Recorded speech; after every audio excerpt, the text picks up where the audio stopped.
Hello, listeners, and welcome to our fourth week of our month-long celebration of all things Never Scream It. I'm Betsy, and I'm here with Trent. Hey, everybody. All month long, we've been previewing some of our clips from Never Scream It 101. It's a show we're doing on Patreon where we are covering foundational horror movies, and we've been doing this all year, covering a lot of different subgenres of horror to kind of figure out what it is we enjoy. And to give ourselves an education. And for our fourth week of this celebration, we're going to be featuring a couple of clips from lessons 7 and 8 from Never Scream It 101. First, you're going to hear a clip from lesson 7, which was about hauntings, where we watched 1980's The Changeling. And for lesson 8, we go all the way back to 1956 to cover the original Invasion of the Body Snatchers. We did a little sci-fi horror. Yeah.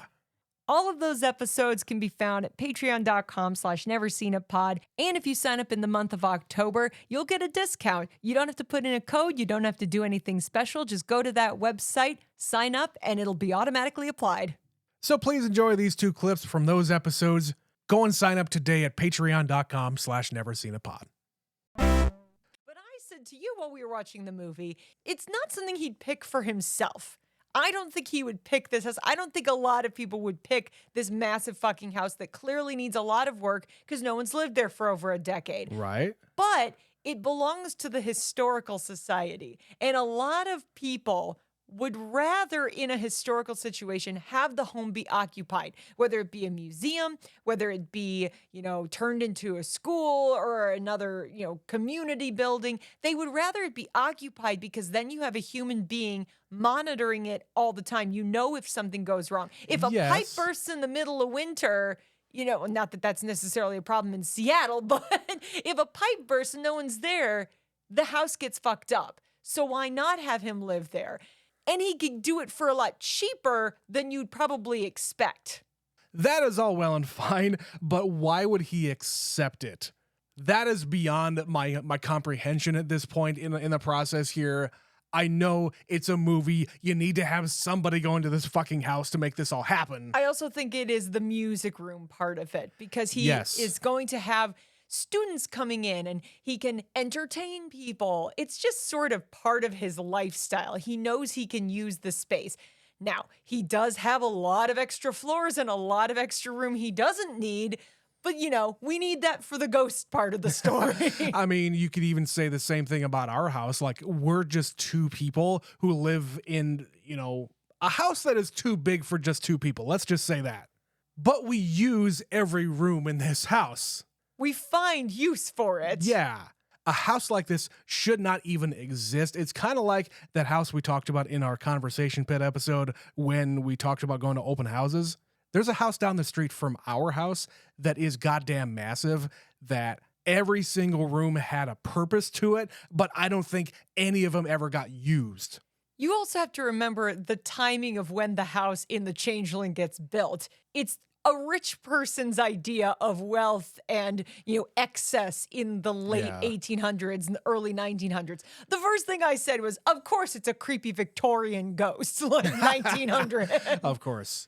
But these big-ass houses usually get built by people who don't know what to do with their money. They also didn't have anything else to spend it on. Because we didn't have televisions and swimming pools and big cars and things that people could park in the driveway. No one had that. You had fucking horses. I don't know. You bought books. That's why there's literally books left on the shelves. Yeah, it's books, it's artwork, it is musical instruments. And a big fucking house. Yeah. That can then be haunted by your dead son. And also, part of the reason we're doing this series is we can see the dominoes. Like, we watched this movie today, and I was thinking of so many other things as I was watching this. Some of them I had written down, some of them I hadn't. At the end of the movie, when they're in the cave and they hear singing, for a second I was like, is this going to be like Sinners, where they come out and all of the vampires are dancing around having a fucking hoedown? Spoilers for Sinners. It's not really. It's in the trailer. It's in the commercial. I know, but as long as we're talking about Sinners, it's the same thing here. Same thing. They absorb all of their memories and everything everything that they are. It's the same body. You see what I'm saying? Yeah. People have taken inspiration from this one, and I haven't gotten to it yet, but I'm just going to say it now. Remember when we watched The World's End? The third of the Cornetto trilogy? Yeah. What was that? They come back to their hometown and they say it's the same except it's weird. And that's what's weird about it. I honestly, I was paying attention to this movie. I was trying not to think of anything else, but you're totally right. I couldn't help but think of other things. 100% taking from this series of movies, let's say. And it's just a genre unto itself. Like, I completely understand. Everyone can relate to this idea where you are being forced to conform. You are being forced to join up with a group you don't want to join up with, where you are losing everybody and everything around you, and there's no stopping it. There's nothing you could do. It's the helplessness that comes along with it. And it works in the opposite direction, too. It's not just everybody else is changing. You're changing, maybe, and nobody else is changing along with you. So even fucking young kids, people going through puberty, might look at this movie and say, oh my God, I'm the one who's changing. Nobody else is changing around me. I'm the pod person. I am the weirdo here. You're right, though. There's a lot of themes here. It's maybe us just reading into it, but it's also possible. Yeah, like I said, it's also possible that this is just, we made this silly movie about alien pods that came from space. Honestly, it very much is.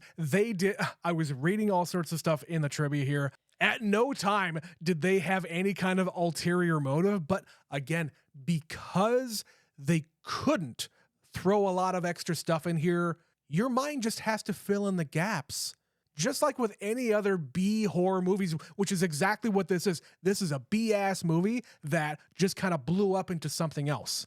Literally, the movie is based on stuff that was in Collier's magazine as a serial.